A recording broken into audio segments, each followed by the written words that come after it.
Alrighty, next we're going to talk about integrals of exponential functions. So let's think about the integral of e to the x dx.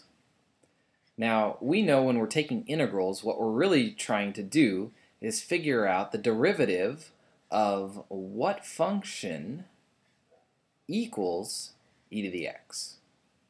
Okay, so that's what we're trying to do, is figure out what function's derivative will equal e to the x. Well, we just learned in the last lesson that the derivative of e to the x is going to equal e to the x. So when we think about the integral of e to the x, we actually get e to the x. And then we have our plus constant, because when we're taking our derivative, remember the derivative of a constant is 0. So the integral of e to the x dx is e to the x plus c, and if we apply the chain rule here, the integral of e to the u du is going to equal e to the u plus c. So it's going to be very important that if the exponent u here is a function, that the derivative of the function is also present in our integrand. Okay, so let's try our first example here. We have the integral of e to the 3x minus 1 dx. So here we can see that our u is going to equal 3x minus 1. And so we need to check our du. So the derivative of 3x minus 1 is going to be 3 dx. And then we simply check, do we have 3 dx up here? Well, no, we're missing a 3. So what we're going to do is place a 3 in here.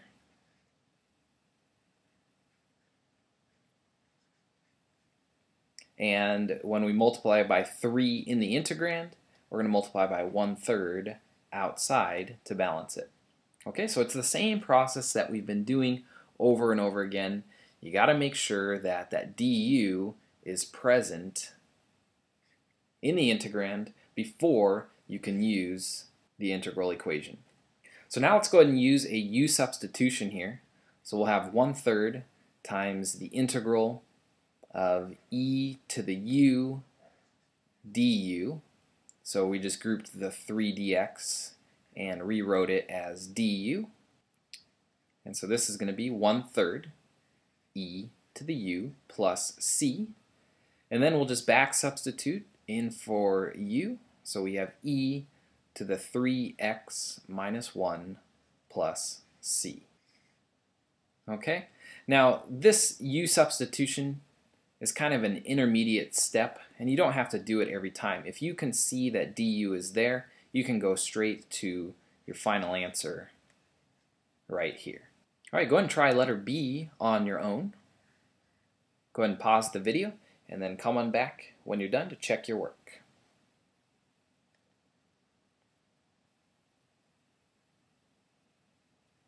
Alright, welcome back. You should have let u equal negative x squared, and du then becomes negative 2x dx.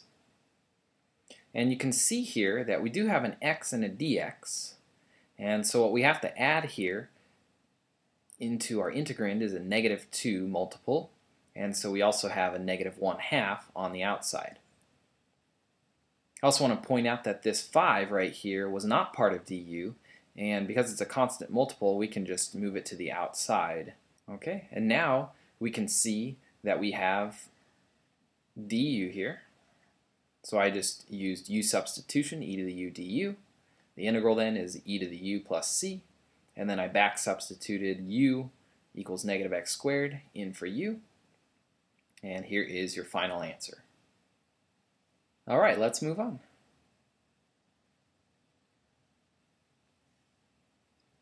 Okay, in our next example here, we can see that we have a quotient here, but we always want to try to find our u du first. So in this case, I'm going to let u equal the exponent, okay, so 1 over x.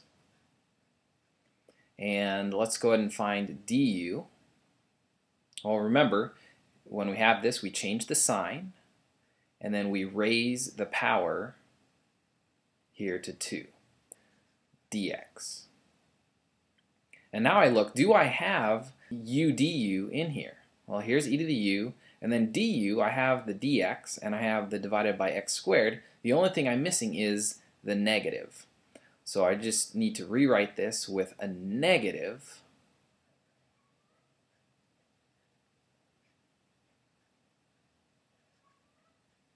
And then we'll put a negative on the outside to counteract that. Okay, so now we can see here that I do have the negative e to the u du. And so my integral is just going to be negative e to the u plus c, which is going to be negative e to the 1 over x plus c. Alright, for letter D, I want you to try this one on your own. Go ahead and pause the video and come on back when you're done. Alright, welcome back. You should have let u equal the exponent cosine x, and that makes du negative sine x dx. And you can see we have sine x and dx. The only thing we're missing is the negative. So we'll put a negative on the outside and a negative on the inside. If we use our U-substitution now, we have negative integral e to the u du, which is just negative e to the u plus c, and then we'll back substitute our cosine x right in there. Now, our next example looks a little more challenging because now I have two different exponential functions here. So how do we know which one to let u equal? If we let u equal 2x, then du equals 2, and you can see we don't have that there. If we had just let this equal x, then dx would have been 1, and obviously we don't have that there as well. And so you can see that this, just taking u right at the beginning, is not going to be helpful.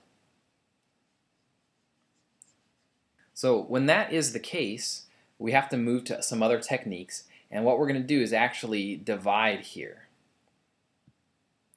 So this is going to become the integral of 5 over e to the 2x dx plus the integral of negative e to the x over e to the 2x dx.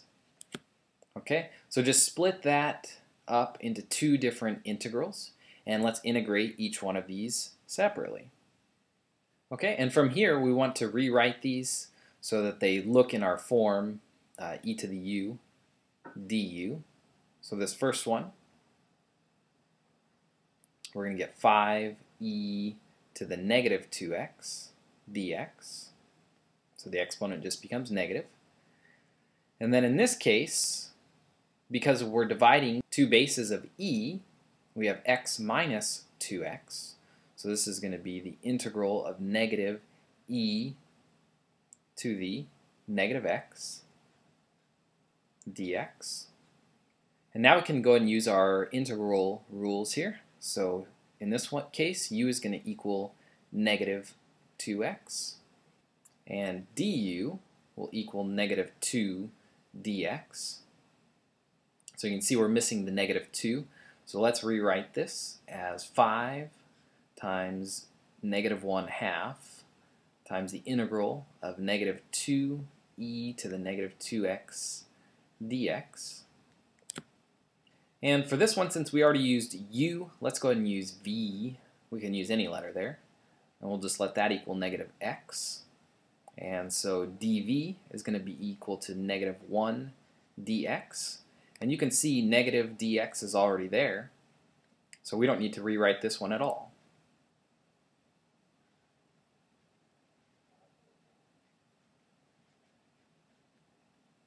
Okay, so let's go ahead and do our substitution now.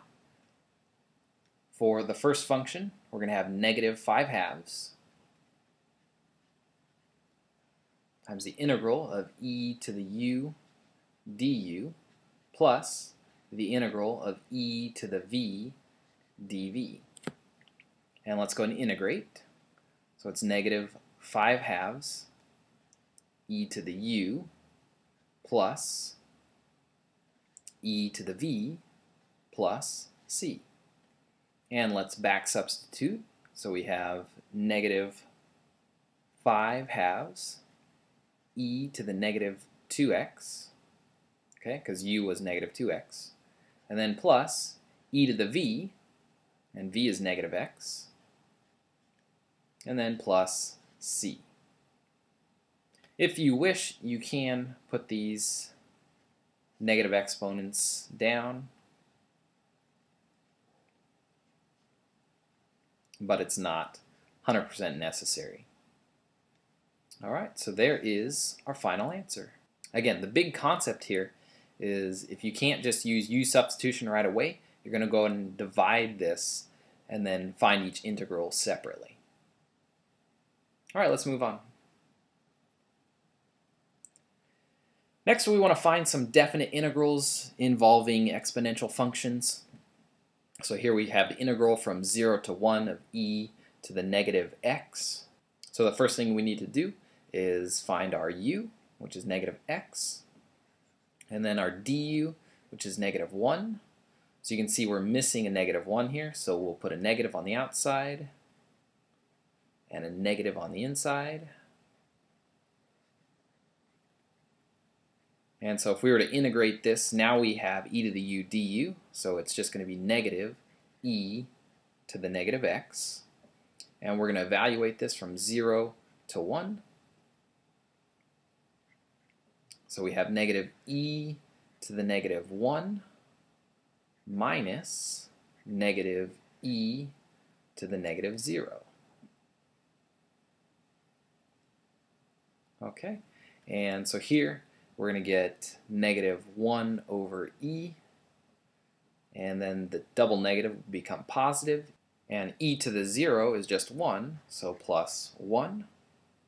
And if we were to calculate this, our approximation would be 0.632. Alright, in our next example, here again we have our quotient, and so we can try letting u equal x, but if we did that, du would just be 1, and so that doesn't work. And also notice dividing here is not going to really work because the polynomial is in the denominator. So what we're going to do is we're going to try to let u equal the denominator. So this was another thing that we've done in the past, let u equal the denominator. And so du, in this case, what's the derivative of 1 plus e to the x? Well, it's just e to the x dx. So now, if I were to use U-substitution, okay, do I have an ex d to the x? Yes, I do.